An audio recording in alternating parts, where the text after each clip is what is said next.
ห่านยังก็เจริญเพชรงัวปิ่นห่านเจริญเพชรก้อยส้อยใส่บางเน่าพี่น้องเนาะก้อยขมนมย่านก็มีบูเมนอันนี้ปลากระป๋องบ่เตียงทองบูเมนเนาะเบียร์ลาวบูเมนกินข้าวมาเด้อน้องบองกินข้าวกำลังกินข้าวมาเด้อกินข้าวกินข้าวอยากให้ไปบ่นอนพักผ่อนซะนอนพักผ่อนเก็บเฮงบ่เก็บเฮงเบอร์เปิดโพง่ายนะไปตาซูมก็เป็นเอ้าไปตาตั้มชี้รับเป็นมือเลยบ่เขาไปกลางเว้นเด้เสียเจ็บนี่เนาะปวดแล้วแกเบาๆได้เลยไอ้บ่เปิดวะนี่เด้แต่ซูมนี่เวลานี่เวลาสมมุติว่ารถเข้ามาทางหน้าเนาะมันเย่งตาแต่น้องดึงเข้ามาสวัสดีมาเบาฝนคนรอบ่ฮู้แต่ว่าคนสิมาจ่ายนี่แหละมาน้องกินข้าวพร้อมกันเด้อพี่น้องเด้อกินข้าวพี่น้อง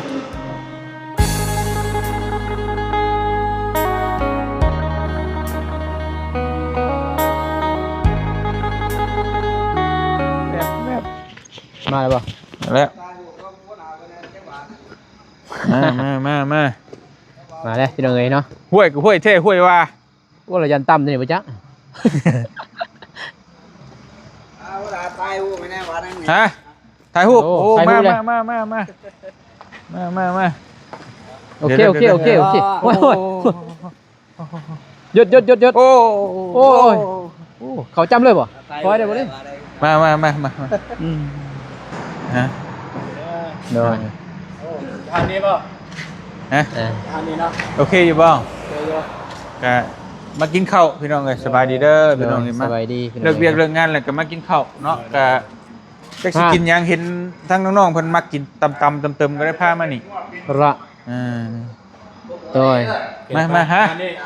ห่านยังก็เจริญเพชรงัวปิ่นห่านเจริญเพชรเอ้ามันโบเมนได้นี่ขีดตัวนี่ไก่ปิ้นนี่โบเมนงัวนี่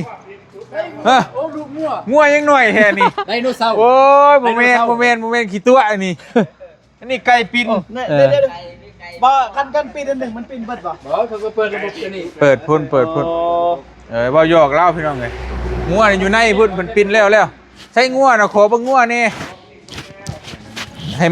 มันสมชื่อห่านงัวปิ่นเนี่ยอยู่ใช้งัวยังบ่ให้เบิ่งงัวเนี่ยอ๋อเหลือตะขามันขอโทษด้วยนี่งัวปิ่นโอ้พี่น้องดิปิ่นแบบจะสั่งสมุดเบิดนี่เท่าใดแม่ใช้เป็นกิโลกิโลนึงเท่าไหร่กิโลนึง2 เซนหากิโลนึง2 เซนหาอย่าว่าเอาโลนึงลายบ่บ่ลายขนาดเขาเอาโลนึงนะเอาโลนึงเป็นว่าลายเอาแต่งัวกับไก่ก็ได้เพราะว่าเฮาก้อยมีก้อยตั้มมันซาก่อนบ่ได้ดอกมันมีง่วยดิพอแล้วเอาตำมากินกับอันนี้กับไก่ย่างมันเข้ากันโอเคเดี๋ยวมื้อหน้าเฮาจะกินก้อยโอเคงานนี้น้องขอยังอีกเอาน้องบ่ไอ้มาน้องความยินดีเอาให้ขออีกเลยบ่กล้าสั่งแล้วฉบับสั่งเลยบ่พอแล้วฮะไก่ตัวนึงด้วยแม่นไก่ตัวนึงขอโทษไก่มีบ่ไก่มีบ่มีต้มไข่บ่ต้มไข่นี่แล้วก็6-7 หน่วยก็ได้แจ่วด้แจ่วก็มีกินได้บ่โอ้ยขอโทษแจ่วนี่เฮาจะแบบตำใช่บักนาวมีบ่แจ่วส้มตำให้เฮานี่เฮาแบบแจ่วส้มใส่ผักบัวหัวหอมนี่นะโอเคขอบใจเด้อขอบใจพี่น้องเอ้ยนี่มีเบิดลาบก้อยส้อยใส่บักนาวพี่น้องเนาะก้อยขมนมย่านก็มีบ่แม่นนั่นอยู่เชฟปูนพี่น้องเอ้ยบ่ผิดบอกไปนี่ตำเนาะตำยังไงน้อง ตำหมึกแตงอะไรตำหมึกแตงตำหมึกหุ่งเนาะแตงตำหมึกแตงตำหมึกทั่ว เดี๋ยวแต่ ตำบักแตงแล้วก็ข้าวเจ้าข้าวเหนียวเด้อเนาะ ข้าวเจ้าบ่เป็นบ่มี บ่มีข้าวเจ้าเนาะ ได้บ่เป็นหยังข้าวเหนียวฮ้อนๆก็ได้อยู่อืม เพราะว่าเฮาเป็นกระเพาะนะกินอันนี่บ่ได้ปานใดกินจวดๆจ้าดบ่ค่อยได้ปานใด หอดเบียร์เราเบียร์เรา เบียร์เหล้าก็มีเป๊ปซี่ก็มา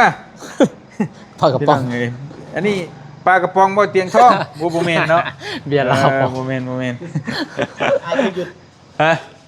มันจิก โกโก้ก็มี ไอ้ นี่ ใส่เกียร์โบโก้ โกโก้โอ้จะบอกเพื่อนเด้ สายเผือกก็มา อันนี้หม้อเคี้ยวเนี่ย กำลังดังตอนนี้บ่ กำลังดังตอนนี้เลย โอ้ย ดังน้องจะเกาะแซอยู่บ่เห็นเลย ขอโทษแล้ว เป็นกระโดด ออกมาขอโทษแล้ว บอกเคียวอ่ะ ยุบเป็นกระโดดแต่มันบ่คือนะ กับบ่คือกันแล้วมันได้เว้าได้เฮ็ดได้ ตั้งใจเบาได้ขอโทษบ่ได้ตั้งใจ คือกันกับน้องสมมุติแบบไปปั้มข่มขืนลูกเขาได้มาขอโทษบ่คือแล้วมันผิดพลาดไปเลยดิแม่นตอน แม่เลยเด้ แม่ ขอโทษยาบ่ตูนยาเบาอันนี้บ่นี่คือความจริงแต่ที่จะเกิดมักจะเกิดขึ้นในสังคมนะอย่านะ เพราะว่าเฮามันต้องการเว้าออกมาจากปากนี่มันก็ต้องคิดก่อนเนาะมันก็ต้องมาจากความคิด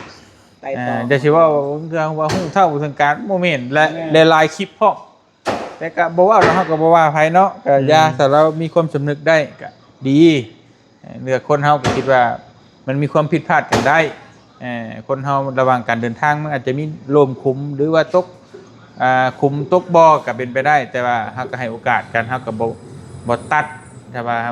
มึงบ่มีโอกาสเลยนะก็บ่ได้ ต้องมีเนาะก็ผิดพลาดมีมัดโอ้ตึงตังบันโอ้ ลาบมักตกแตงบ่หรือมักทั่วก็ได้มักหักมวยมาพี่มวยมาเบิ่งดูมวยมาเบิ่งนำนี่ไปพี่น้องไอ้เบิ่งเอ้ามันชอดโลบ่ติดโลข้างนี้เด้ บ่ ติดโลข้างนี้เด้อ ลองเบิ่ง เบิ่ง ป้า ก่อน ผู้กูยังบ่ครึ่งโลซ้ำหั่น โอ้ลายได้ โลนึงสิบ่หลายบ่ นี่มาแล้วแม่นบอกเฮาแล้ว โอ้ โอ้ ลายได้ ได้เติบน้องอีก2ขีด กระดูกมันก็ติดเนาะ ปกติแล้วตอนนั้น กายเนี่ย เกินละติ ไปดิ เกิน ไปเลย เกินหน่อยนึงเกินไร แล้วมาสิเติมว่า จะได้เราสิเทมบ่ได้ติเทมหลายกระลุกเลยเนาะ มีกำไรอยู่เลย เป๊ะโอ้ขอบใจเด้อให้ร่ำให้รวยเด้อ เติมคิดนึงกูได้เป็นหน่อย โอ้ให้ร่ำให้รวย เออ ให้ถูกหวย16ตื้อสาธุฮะ มือแรกบ่ ถึงมาแรกนี่ปิดห้านได้เนาะ ถึง16ตื้อนี่ป้าโทพี่น้องเอ้ย ไปเด้อน้องเว้ย มากินข้าว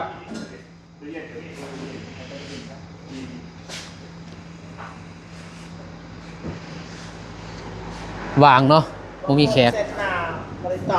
พายชวนมาไหม ต้องยานตอน2 โมง กันนะชวนมากินข้าวกันติ เสร็จมาจะมาปะโทรศัพท์ในรถเรื่องบริอา น้องสายฝนคนนนท์ ค่ากล้อง รับมือกันอีกเด้อ โดย ถ้าบางคนแม่เราจะเป็นแสดงป่ะ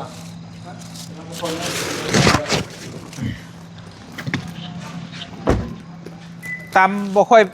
นี่มาแล้วเฮากินน้ำบ่ได้ คอยกันเด้อ แซ่บปกติรถโอเค คำสาบบ่ต้องมาก็ได้ เอาแล้ว แล้วมาติทาไอ้ทา เบาพ้นเพิ่นเป็นยังไง กินถ้า โดนกันบริอา ถ้ากินน้ำกัน มาแล้วไปนอนเลยอู้เขาห่ออุ่นอยากเลย จักกี่ห่อนจักกี่อุ่นสรุปห่อนหรืออุ่นเบิ่งกันอุ่นพอดีงาม ต้นซีมาได้เลย หิวแห้งพุ่นนี่กินข้าวเวียนอยู่บ่ หิวข้าวแท้ บ่ได้กินข้าวเวียนบ่จักพี่น้องเอ้ย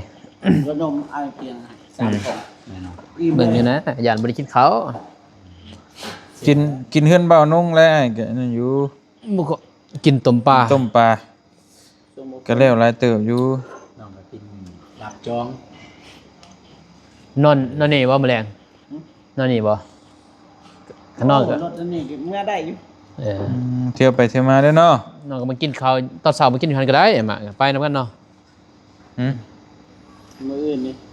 ก็แล้วแต่สะดวกช้าบ่อยาก แล้วแต่สะดวก คิดว่ามัน จะได้บ่กลับมากินข้าวอีกเป็นเวร ถือว่าดอกไอ้เฮาไปกินข้าวอยู่พุ่นให้เฮากลับมาอีกน้ำมันรถเฮาก็เบิดหลายเติบบ่อีก ดีกว่าซื้อกินอย่างซั่น เอ้ารถใหญ่เด้อไปขับมาแตะโถหัวดาวมึงมาพี่เบิดหลายลิตรเติบเด้อ 50,000ก็บ่ฮอดเด้ บ่ฮอดได้ เป็นแสนบ่ได้ไปกลับแม่นแล้ว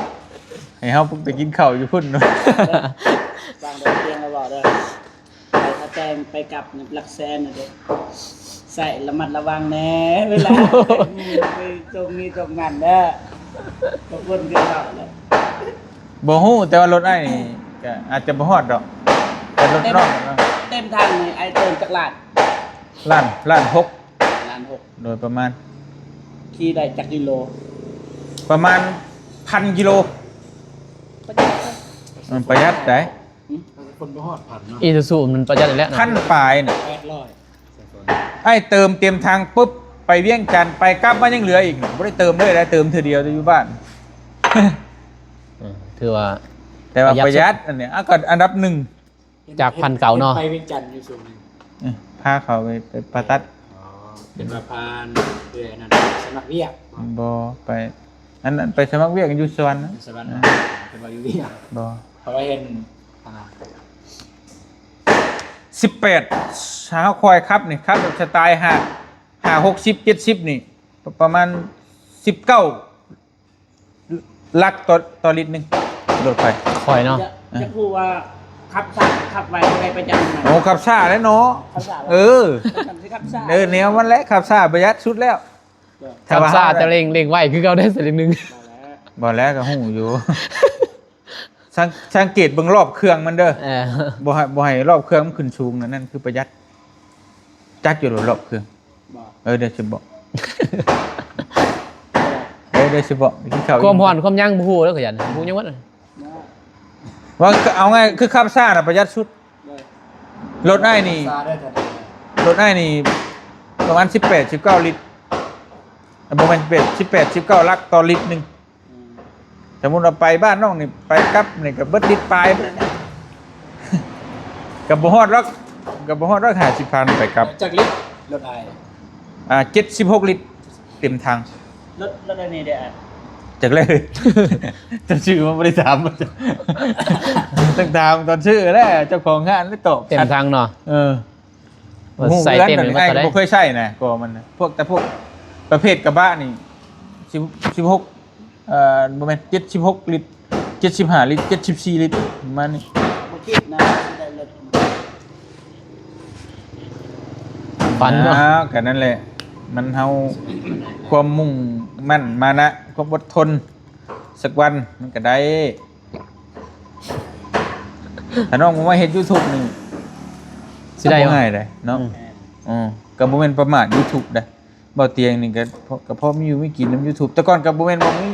ก็บ่ก็มีอยู่มีกินอยู่พี่น้องแต่ว่ามันก็บ่ถึงกับว่าสะดวกสบายนะก็บ่ได้ งานเนาะ YouTube งานกับบริณัก ขาดแน่แม่นคือบ ริณักส เพราะว่าจะสิว่ามันได้ลดรายล่าง YouTube ก็บ่แม่นตะกี้ก็เฮาก็มีอยู่นะลดกับแบบเดียวยี่ห้อเดียวนี่แหละแต่ไปหาเฮ็ดเวียกอยู่ไทยมันก็ได้อยู่ คือ แต่มันก็ต้องใช้เวลาหลายปี ยูทูบบรีเลยไปหาดิพอเจียวต้องหาจากยูทูบบรีเลย บ่แม่น มูแม่มาดิ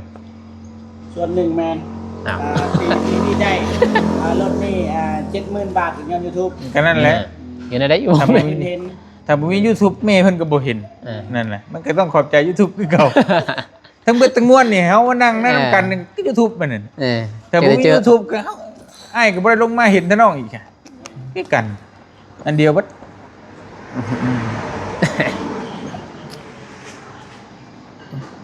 รอก่อนยังไง ซอกไว้ซอนซา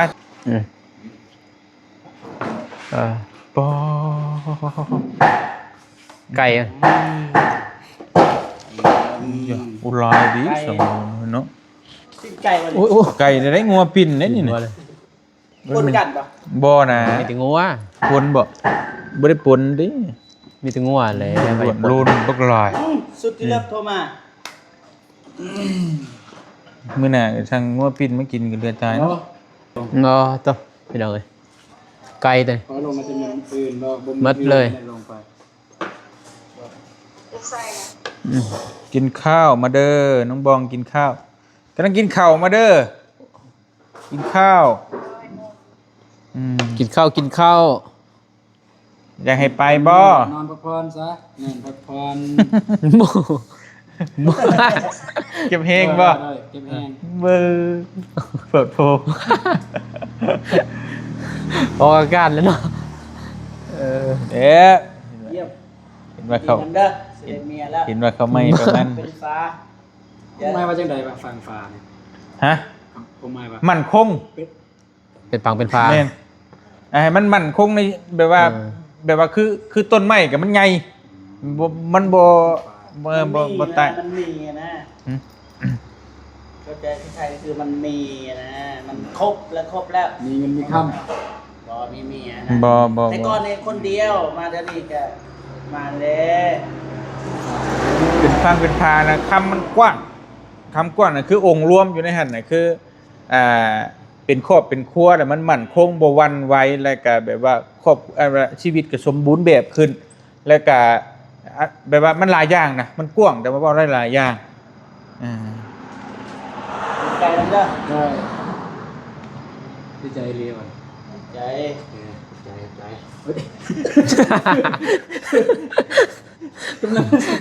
โอเคเป็นยังไงตาเบาพ่นมาเนาะ แม่นถามว่าคนมาก่อน เดี๋ยวเอา อยู่วันนี้แล้วเนาะไปจ่ายเมื่อกี้นะแม่นบ่รถเบาเจ็ด เบิ่งคลิปบ่ เด้อ คิดไปเตียงอยากถามอ้ายนะ อะไร ไปตาซูมบ่เป็น เอ้า ไปตาตามเมื่อกี้ ขี่ร ขั ถ บ จ ใน น มือเลย บ่ว่าเขาไปกลางเว้นเด้บ่ได้ไป เออ บ่ฮู้ ยังบ่เป็นบ่ตอนนี้ ยัง ใช่ตาตามไปเลย ตาตามเลย โอ้ เราไปซะ จังพอจังว่าซะๆอยู่ ก็ตามจักรสูงบ่ฮู้เพราะว่าตาเดียวเลย เออ ไปฉันไปเบิ่งไปคลิปบอกไปเสียเจ็บนี่เนาะ ควรแล้วแจ๊เบาๆเลยอ้ายเด้อ อ้ายบ่เปิดวะ บ่เปิดเด็ดขาดเออ เปิดเองเด้อบัดนี้เด้อ ฉันจะไม่เปิดเด็ดขาดขึ้นไปเลย ขึ้นไปเอาแว่นลง เลขเลย หลับเลยบ่เว้นนี่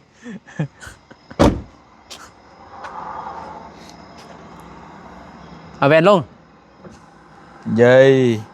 ตายยังนี่ ฮะนี่เด้ตาซูมนี่เวลานี่เวลาสมมุติว่ารถเข้ามาทางหน้าเนาะมันแยงตาแต่น้องดึงเข้ามา ผิดเนาะ แม่นกระพริบเตือนเขาจะให้เอาตาลงเนี่ยมันแยงตาค่อยอย่างนี้นะแล้วเวลาเขาจะเปิดสูงข้างเลยเนี่ยยู่ไปทางหน้ายู่ไปเคย โอ้บ่กล้า เนี่ยเด้ฮอดเด้น่ะมันขึ้นน่ะเด้เด้ยู่ไปโอ้ ยู่ไปนี่ตำ โอ้ บ่ใช่เปิดได้ปกติ บ่เปิดได้ซ้ำนี่ บิดน่ะเปิดซื้อนี่นะนี่เปิดซื้อ บ่น้องเปิดได้ซ้ำนี่นี่ซ้ำนี่นี่ซ้ำนี่ แต่แม่น โอ้ พักไปทางหน้าซื้อ อันนี้สู้เลยนี่ สูงนะ โอ้น้องบัดขับซ้ำนี่เลยแล้วก็เฮ็ดนั่นนี่โอ้จับพวงมาลัยกระปะ โอ้ บ่ฮู้ก็ น้องหาเป็นหมู่เป็น ยังอีกบ่ฮู้ยังอีก แล้วก็ เอาคืนเราลงไหนเมื่อเนาะ เรียกบ่ฮู้ได้อันนี้บ่ฮู้ได้ ตัดหมอกกันยังไงเมื่อเนาะ เอาพวงมาลัยขึ้นลงได้แล้ว ได้ ดีอยู่ดีได้อยู่ ปัดน้ำฝนได้แล้ว ได้ เป็นเนาะ นี่ เปิดน้ำได้ใช่ แนะน โอ้ ได้แล้ว โอเคมีอย่างนี้เลยอันนี้ได้ไอ้บอกว่ารอบเครื่องนะอยู่นี่เบิ่งอยู่นี่ตัวนี้รอบเครื่องถ้ามันขึ้นไปวูกันแห้งคือนั่นคือเครื่องจักรมันปั่นแห้งทำงานแห้งมันเปลืองน้ำมันพยายามแบบเฮาครับเฮาให้งอง่ายคือเฮาใส่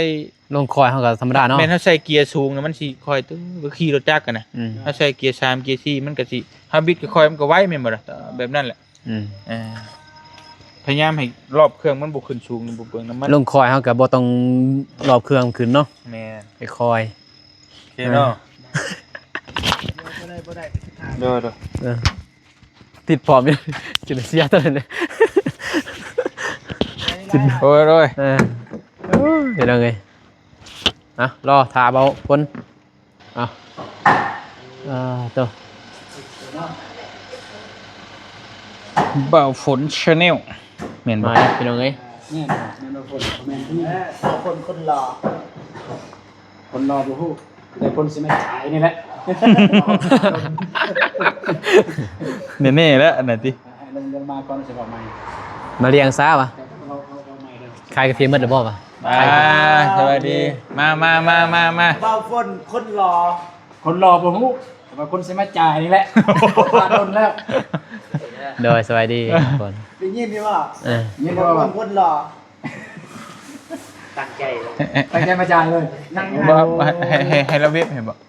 เราอุ่นได้บ่ คุณบ่ ยันวะก็น่าจะกินเลยก็ได้บ่เป็นหยัง ว่ากินกันให้กินได้พุ่นน้องจ้ะ ได้ยันวะบ่เป็นหยังดอกมาลงมือมาน้องมา เวลามือ บ่โดนนัก อันน่ะขอเข้าอีกติ๊บนึงนี่เด้อขอเข้ากับติ๊บนึงแน่โดยมาเพิ่มอีกคนนึงไปดิโทรมานี่ครับสายแป๊บนึงเด้อเจ้าสบายดี เอ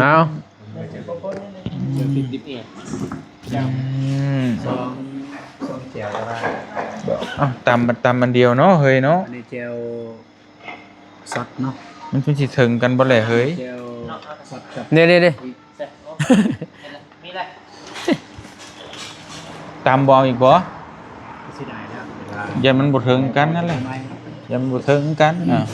เขามีแล้วบ่ ยิงเอาเด้อ มาเด้อ ไอ้เตี้ยเขา มาจ้ากินข้าวข้าวกันเด้อพี่น้องเด้อจุดจวด เซิน น้องซิม ซิเบิร์ มึงซีนนี่นั่นน่ะ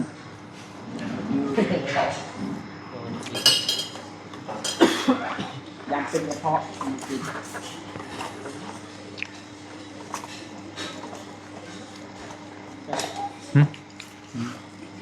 จะมาอีกอันนึงมันไม่อีกอันนึงหมดละมันไม่ เอารถ เอากระตั้งไว้ดิ ตั้งไว้ ตั้งไว้ เอาแล้วจะได้กระปิดนี่ เอาพี่น้องมากินข้าวกันมา เลยจะได้กระปิดเลยนะเป็นยังไง แซ่บเด้อพี่น้องเด้อ เอาจานแน่ ขอ นึง จานอีกแน่ชุดหนึง เงียบกิ๊บเบิ่งเปล่าจานกัน กินจำหน้ามันพอดอกกินบ่ได้นะแซ่บพอ ได้ขอจานอันหนึง เอาบดคุกนึง จานน้อยจานน้อย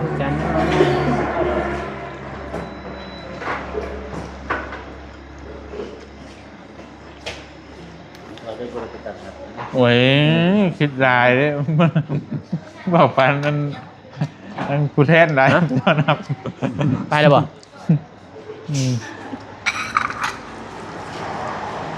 บางคนน่าจะง่ายอยู่แต่ว่าปะมันตัดเอง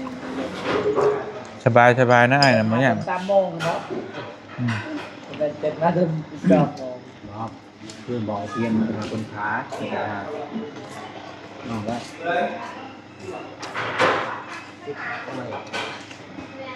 เป็นขา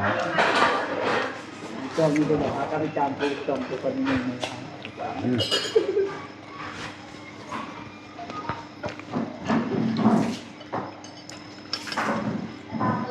แล้วได้มึงอยากถ่ายคลิปอะไรถ่ายคลิปก็ไม่ถ่ายบางนั้นเห็นจะลงมา กินหมกหม้อ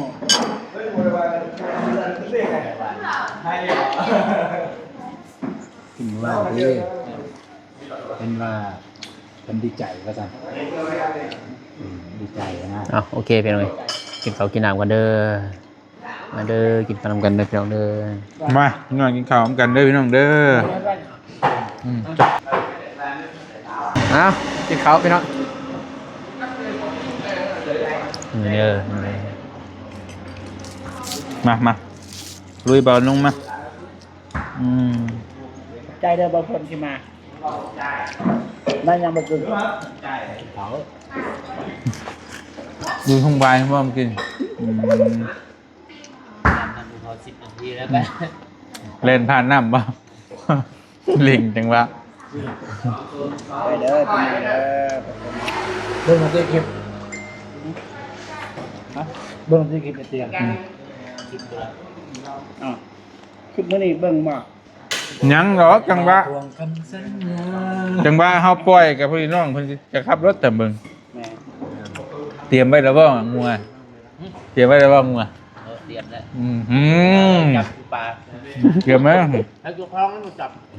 ว้าวตอนนั้นไม่ได้วันนั้น ลิดบาท นั่น บอกว่าไป แปลว่าเฮาเอาให้แต่ว่าไปจับเอาเองสิบ่ ยังงัวมันงัวอะไรเนาะ งัวเฮาจับยากเลยปล่อย งัวจำง่ายแค่นี้งัวจำยาก ปล่อยกัน มันบ่เรื่องเจ้าของแล้วนั่น จับเปลี่ยนแผนนะจับงัวบ่ได้เลยแบบนี้เป็นแบบลองแต่ว่าเฮาบ่ได้เรียกบ่ได้ไปเบิ่งนะ เพิ่นสิจับได้แต่งัวดีด น้องไปจับเองก็ได้สิเลือกคนไง บ่แล้ว ตัวใหญ่มันแห้งๆนะมันสิจับอยู่ นี่อยู่ตัว หมูน้อย ที่จ้อยแห่ตายแล้ว งัวเป็นอย่างเลย ติดลูกแล้วนะ ไม่ได้แล้วแบบนั้นไม่ได้นะ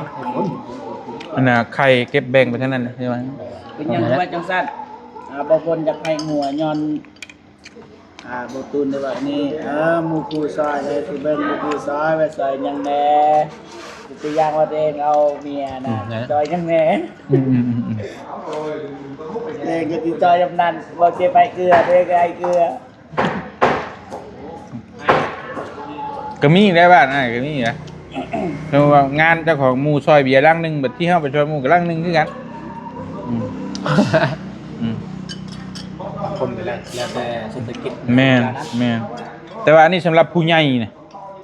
ผู้ใหญ่เพิ่นเฮ็ดกันแบบนั้นแต่ถ้าเฮาบ่ บอก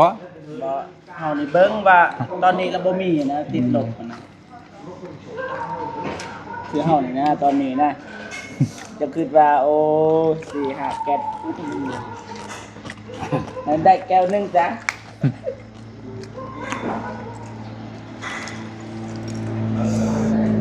โอเคพี่น้องเอ้ยกินข้าวกันเด้อ